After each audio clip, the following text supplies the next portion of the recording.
নমস্কাৰ বন্ধু বান্ধৱীসকল, আশা কৰোঁ সকলে ভালে আছে, সুস্থ আছে। তোমালোকক আৰু এটা নতুন ভিডিঅ'লৈ স্বাগতম জনাইছোঁ। এই ভিডিঅ'টোৰ যোগেদি আমি পৰিৱেশ বিজ্ঞানৰ কিছুমান গুৰুত্বপূৰ্ণ প্ৰশ্ন আলোচনা কৰিম।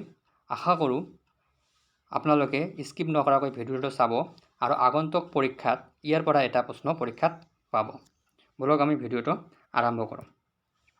চোৱা, প্ৰথম প্ৰশ্নটো কৈছে কি, dash is the example of non renewable natural resource, মানে তলৰ কোনটো অনিশ্চিয় প্ৰাকৃতিক সম্পদৰ উদাহৰণ হয়। অনিশ্চিয় প্ৰাকৃতিক সম্পদৰ উদাহৰণ হয়। নন ৰিনিউৱেবল মানে কি, অনিশ্চিয় প্ৰাকৃতিক সম্পদৰ উদাহৰণ হয়।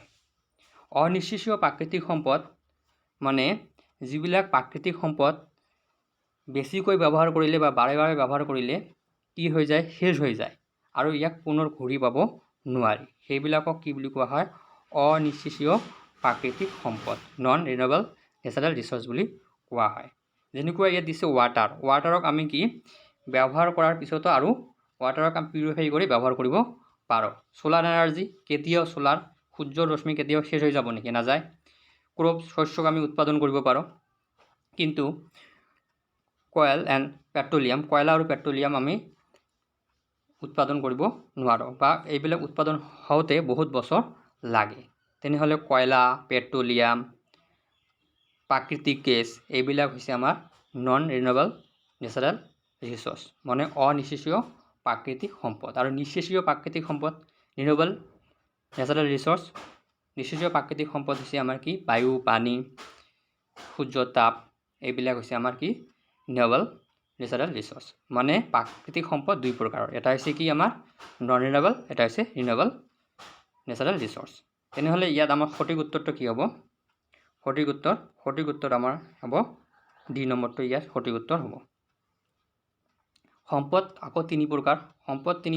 সম্পদ মানে ৰিচোৰ্চ মেইনলি তিনি প্ৰকাৰৰ: ন্যাচাৰাল ৰিসোৰ্স, মেন মেড ৰিসোৰ্স আৰু মানৱ সম্পদ। মানে প্ৰাকৃতিক সম্পদ, মানৱসৃষ্ট সম্পদ আৰু মানৱ সম্পদ। এই প্ৰাকৃতিক সম্পদ আকৌ দুই প্ৰকাৰ। এটা হৈছে কি নন ৰিনিউৱেবল মানে অনিশ্চিয়, আৰু ৰিনিউৱেবল মানে কি নিশ্চিয় প্ৰাকৃতিক সম্পদ। তাৰপিছততো আছে Chipko movement. Chipko movement was originate in the district of Uttarakhand. মানে চিপকো মুভমেণ্টটো উত্তৰাখণ্ডৰ কোনখন ডিষ্ট্ৰিক্টৰ পৰা আৰম্ভ হৈছে?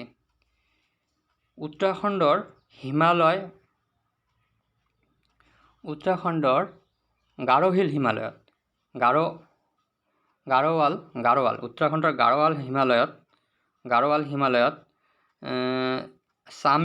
চামিল ডিষ্ট্ৰিক্টত ৰেনিন গাঁৱত 1977 চনত প্ৰথমে চিপকো মুভমেণ্ট আৰম্ভ হৈছিল। তেনেহ'লে ইয়াৰ সঠিক উত্তৰটো কি হ'ব? The Chipko movement was originate in Chamoli district of Uttarakhand. গাঁওখনৰ নাম কি? ৰেনি গাঁৱত। আৰু কোনটো প্ৰান্তত? গাৰোৱাল হিমালয় প্ৰান্তত উত্তৰাখণ্ডৰ। কিমান চনত? 1977 চনত আৰম্ভ হৈছিল আৰু 1973 চনত অল অভাৰ কি হৈছিল? বিয়পি পৰিছিল। মুখ্যতঃ নেতৃত্ব দিছিল সুন্দৰলাল বহুগুণানে মুখ্যতঃ নেতৃত্ব দিছিল। তাৰপিছৰ প্ৰশ্নটো চোৱা, তেনেহ'লে 1 নম্বৰ প্ৰশ্নটোৰ উত্তৰ ডি আৰু 2 নম্বৰ প্ৰশ্নটোৰ উত্তৰ হ'ল ডি। এতিয়া 3 নম্বৰটো চোৱা। 3 নম্বৰ কি কৈছে? বন মহোৎসৱ ইনক্লুড। বন মহোৎসৱ কি কাৰণে পালন কৰা হয়? 1 জুলাইৰ পৰা 7 জুলাইলৈ যে অৰণ্য সংৰক্ষণৰ বাবে গছ গাড়িবলৈ প্ৰতি বছৰে 1 জুলাইৰ পৰা 7 জুলাইলৈ বন মহোৎসৱ পালন কৰা হয়। ইয়াৰ মুখ্যতঃ মটিভ কি? প্লান্টিং এণ্ড প্ৰটেকশ্যন ট্ৰি হয়। Destruction of tree should be carried, মানে গছ লতাৰ ডিষ্টাৰ্ব কৰাবিলাকক কাটি পেলোৱা। ৰিষ্টৰিং অফ গ্ৰীণ কভাৰ, মানে এইবিলাক আটাইবিলাকে হয়। 3 নম্বৰৰ উত্তৰ কি হ'ব? ডি হ'ব 3 নম্বৰৰ সঠিক উত্তৰ। তাৰপিছততো চোৱা, তাৰপিছত কি কৈছে? Forest conservation act was established in, মানে ফৰেষ্ট মানে কি? বন্য সংৰক্ষণ আইনখন কেতিয়া এষ্টাব্লিছ হৈছে? কেতিয়া এষ্টাব্লিছ হৈছে 1980 এষ্টাব্লিছ হৈছে আৰু 1988 এবাৰ কি হৈছে সংশোধন হৈছে আৰু 1992 এবাৰ সংশোধন হৈছে। তেনেহ'লে ফৰেষ্ট কনজাৰভেশ্যন এক্ট বন্য সংৰক্ষণ আইনখন 1980 কি হৈছে এষ্টাব্লিছ হৈছে। তাৰপিছততো চোৱা the wild life protection act was established in wild life protection মানে বন্যপ্ৰাণী সংৰক্ষণ আইনখন 1962 চনত কি হৈছিল এষ্টাব্লিছ হৈছিল। তাৰপিছৰ প্ৰশ্নটো চোৱা তাৰপিছৰ প্ৰশ্নটো হৈছে the provision of wildlife protection act আৰ মানে ৱাইল্ড লাইফ প্রোটেকশন অ্যাক্টখানের মুখ্যত প্রভিশনটা কী আছিল, উদ্দেশ্যটা কী আছিল যে প্রোহিবিটেড কিলিং অ্যান্ড হান্টিং মানে বন্যপ্রাণীসমূহক শিকার করা বা মারা বাধা প্রদান করা, কনস্টেট মানে অভয়ারণ্য national park close area wildlife conservation special scheme for the preservation of endangered species মানে লুপ্তপ্রায় প্রজাতিসমূহক কি সংরক্ষণ করার জন্য কিছুমান আইন স্পেচিছ কিছুমান স্কিম গঠন কৰা সৃষ্টি কৰা এই আটাইবিলাকেই হয় সঠিক উত্তৰ অল দ্য এবভ। তাৰপিছততো চোৱা তাৰপিছততো 7 নম্বৰটো চোৱা 7 নম্বৰটো কি কৈছে 7 নম্বৰ কৈছে which of the following is a fossil fuel মানে জীৱাশ্ম ইন্ধন মানে মৃত জীৱৰ অৱশিষ্টৰ পৰা পোৱা ইন্ধনসমূহক কি বুলি কোৱা হয় জীৱাশ্ম ইন্ধন বুলি কোৱা হয়। তেনেহ'লে তাৰ মানে আলকাট্টা আমি কি পেট্ৰলিয়ামৰ সংশোধনৰ পৰা পাওঁ আলকাট্টা পেট্ৰলিয়াম কয়েল এইবিলাক আটাইবোৰে কি হয় জীৱাশ্ম ইন্ধন হয়। তেনেহ'লে আমাৰ উত্তৰ কি হ'ব সঠিক উত্তৰ হ'ব অল দ্য এবভ। 8 নম্বৰ কি কৈছে সয়েল ইৰোশন ক্যান বি প্ৰিভেন্টেড বাই মানে যে মাটিৰ ক্ষয় আমি কেনেকৈ কি কৰিব পাৰোঁ ৰোধ কৰিব পাৰোঁ। প্ৰথমটো দিছে এফৰেষ্টিং মানে প্লান্টিং মানে গছ গাড়া ডিফৰেস্টিং মানে কি গছ কাটা, অভাৰ গ্ৰ'য়িং তাৰপিছত ৰিমুভ কৰা না। তেনেহ'লে ইয়াৰ সঠিক উত্তৰ হ'ব কি প্লান্টিং মানে গছ গছনি ৰোপণ কৰা এ নম্বৰ। এফৰেষ্টেশ্যন মানে প্লান্টিং গছ গছনি ৰোপণ কৰা। 4 নম্বৰ কি 9 নম্বৰটো চোৱা 9 নম্বৰটো কি কৈছে 9 নম্বৰ কৈছে যে greenhouse effect refer to মানে গ্ৰীণ হাউচ গেছ মানে আমাৰ বায়ুমণ্ডলত কিছুমান গেছ থাকে সেইবিলাক গেছে কি কৰে যে সূৰ্যৰ পোহৰটো ধৰি ৰাখে মানে ৰিফ্লেক্স নকৰে প্ৰতিফলন নকৰে তাৰ ফলত কি হয় আমাৰ পৃথিৱীৰ উষ্ণতা কি হয় বৃদ্ধি পায়। এই পৃথিৱীৰ উষ্ণতা বৃদ্ধি পোৱাকে কি বুলি কৈছে গ্লোবাল ওয়াৰ্মিং বুলি কয়। ওয়াৰ্মিং মানে বৃদ্ধি পোৱা অফ আৰ্থেৰ কি হয় মানে বায়ুমণ্ডলৰ উষ্ণতা কি হয় বৃদ্ধি পায়। এটি হ'ব সঠিক উত্তৰ।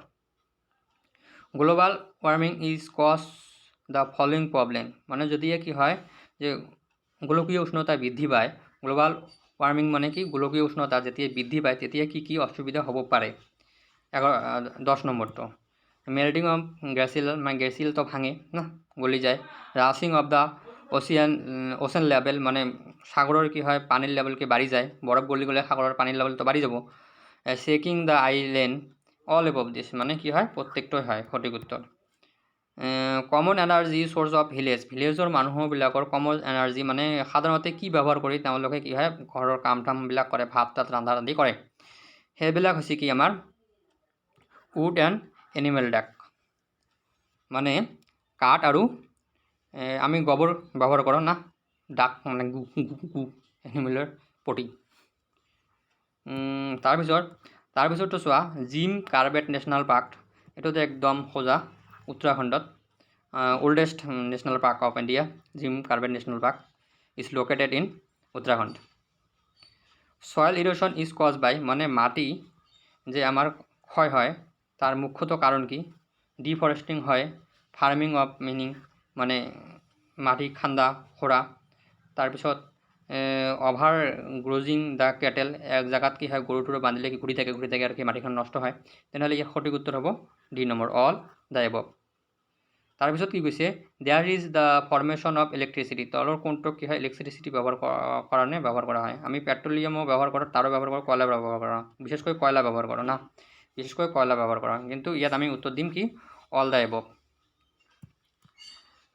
বায়োগেছ কি বুলি কোৱা হয়? বায়োগেছ মুখ্যতঃ আমাৰ গোবৰৰ পৰা উৎপন্ন হয়, সেইকাৰণে ইয়াক মুখ্যতঃ গোবৰ গেছ বুলি কোৱা হয়। Biogas is otherwise call is গোবৰ গেছ। বায়োগেছত 75% মিথেন থাকে, CH4 মিথেন থাকে, বায়োগেছত 75% মিথেন থাকে। তাৰপিছত কৈছে the fossil fuel is the extracted by a technique call, মানে যে আমি যে ফসিল ফুয়েল মানে জীৱাশ্ম ইন্ধনসমূহ যে আহৰণ কৰোঁ ভূমিৰ পৰা যে খান্দ, সেই টেকনিকটাক কি বুলি কোৱা হয়? হাইড্ৰলিক ফ্ৰেকচাৰিং বুলি কয়। মানে বি নম্বৰটো সঠিক উত্তৰ, হাইড্ৰলিক ফ্ৰেকচাৰিং। তাৰপিছততো কি কৈছে 17 নম্বৰটো earth surface is cover with nearly of water. কিমান পাৰ্চেণ্ট ৱাটাৰ আছে? 70%। কিমান পাৰ্চেণ্ট? 70% ৱাটাৰ আমাৰ বায়ুমণ্ডলত আছে। তাৰে ভিতৰত মাত্ৰ 3 ভাগ কি হয়? পানী আমাৰ খোৱা উপযোগী। 3 ভাগ পানী আমাৰ নলা নৰ্দমাৰ পানী মানে খোৱা উপযোগী। ধন্যবাদ তোমালোকক ভিডিঅ'টো দেখাৰ কাৰণে। কিপ ৱাচিং, কিপ লাৰ্ণিং। দেখি থাকক, শিকি থাকক। বাই।